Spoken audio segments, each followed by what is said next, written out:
Hey again, everybody. Welcome back to our Calculus 3 class notes. Once again, we're on page 91. We're in section 15.2 on the chapter 15 on multiple integrals.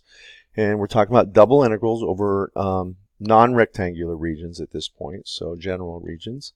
And now what I'm going to do in this example, example 81, is give you an integral and have you write an equivalent integral with the order of integration reversed. So instead of having the integral dy dx, we want to have the integral as dx dy.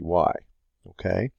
So what you have to do is you have to visualize what the region R is that we're integrating over. So we have to understand that as x is going from 0 to 2, y is going from the function y equals x squared up to y equals 2x.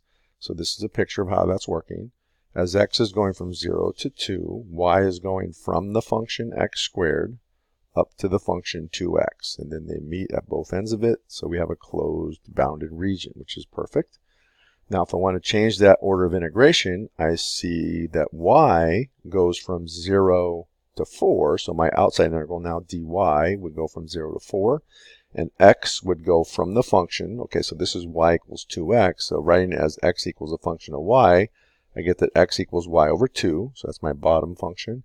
And my top function, since y equals x squared, solving that for x, I get x equals the square root of y. So my top function is square root of y. Remember, I'm standing on the y-axis looking up in the positive direction to figure bottom and top.